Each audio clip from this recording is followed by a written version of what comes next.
Chapter 2, 3 hours earlier. "Are you listening to me?" Abbess Carmine asked, her voice acquiring an edge. Ray continued to stare out the window. Snow had begun to fall, wet, heavy flakes rushing in out of the dark, harried by the wind, plastering themselves against the warmth of the mullioned glass and settling in drifts on the ledge. Below, the gray snow shrank Leighton, flattened its dimensions, so the city looked a place without distance, without form, the mounded buildings bubbling up like sulphurous smoke out of cracks in the planet. Orange streetlights glimmered, their radiance caught up and reflected in coronas by skittering shards of ice, the stars obscured behind the veil. "Ray!" Abbess Carmine demanded, slamming her fist into the desk. Judging that she could no longer ignore the abbess, Ray turned her attention. The older woman was solidly built, though now into the autumn of her years, her hair speckled with silver, her jowls drooping, her skin spotted, she retained the figure of a boulder. Her barreled chest jutted forward beneath her habit, the gray veil and gray robes and red coif that marked the sisters of the sacred fire. Ray knew that if ever there were a woman it was inadvisable to anger, here she was, and she also knew, by virtue of the fearsome look Carmine wore, her glowering eyebrows so deeply furrowed they were in danger of putting her eyes out, that she was indeed angry. Carmine watched her from across a dark wooden desk, her elbows forward, her hands poised, as if at any moment she would seize Ray by the neck. The abbess's office was sparingly furnished. A bookshelf slouched against the wall, rows of weathered spines jockeying for position. Above hung a portrait of St. Trenet, the wreath of flames around his head illuminated in gold foil. In his left hand he held the double helix of the Order of Embers, one arm black, the other red.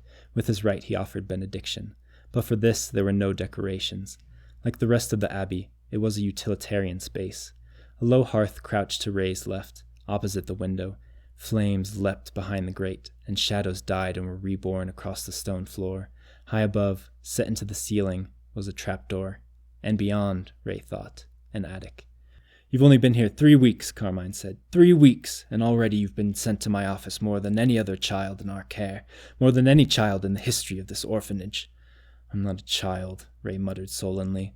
"Well, you're certainly acting like one," Carmine yelled. Then mastering herself, she smoothed her veil and placed her palms on the desk. "We might as well get you your own desk, you spend so much time in here. Perhaps then I could keep an eye on you, keep you out of trouble. Is that what you want?" She let out a sigh and rubbed the bridge of her nose. "I don't know what to do with you, Ray. I really don't. I could punish you more, have you clean the ovens, scrub the toilets again or the floors till your knees are red and bloody, but honestly it doesn't seem to have any effect. And besides, all that would really accomplish is to punish Mitsue." She gave Ray a thoughtful look. "I know he's been helping you with your penance." She folded her hands on the desk. "So what option does that leave me? How can I get you to behave?" Ray looked out the window. The snow was vanishing the world out there. She longed to vanish with it. "Ray!" Carmine shrieked, pounding the desk with her fist. "You listen to me, you—" She sagged in her seat, looking suddenly every one of her years. Fighting in the halls, skipping class, talking back. We can't have it. We cannot have it. How can I make you behave? How?" The abbess stared into the fireplace, as if the answers were somewhere there among the roiling flames. The wood crackled, a log sloughing open, its interior like melting glass. For a time they were silent. Ray watched the snow continue to fall outside, the flakes slowing briefly, then picking up once more. At length Carmine spoke, her tone transformed, gentle, soluble. Ray listened warily. "I know what you're going through," she said. "I do." She stood and walked around the desk until she was on the same side as Ray, and then she leaned back and stared into the fire. "My father was a factory worker. He made pistons. A hard man if ever there was one. A hard man for a hard life." She crossed her arms. "He was quick with the belt. My sister and I learned to fear him. Oh, but we were both right little terrors, much worse than you." She smiled at Ray, a malicious glint in her eye. "Always trying to get one over on the other, filling each other's shoes with mud, crickets under the bed sheets, anything we could think of. It just so happened that I could think of a lot."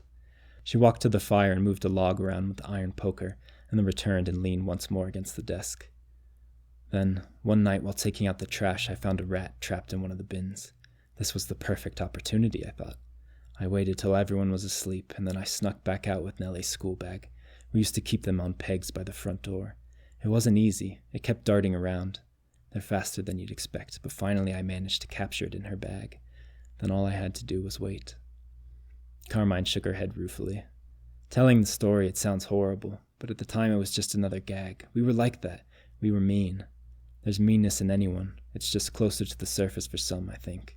Or maybe it's just easier to touch. She cleared her throat. Anyway, my father liked to have a smoke at the table and read the paper before work. That day was no different. Nellie and I got our oatmeal and sat with him. But before we could begin eating, I asked if I could see her answers for one of our assignments. She complained, as usual, but went to fetch her bag. I thought she'd open it by the door, not bring the whole thing back to the table with her. Still, I wasn't about to stop it. I had that feeling you get when you see the first items begin to shift in a stack, and you know the rest are going to come tumbling down, and all you can do is watch it happen. Like that.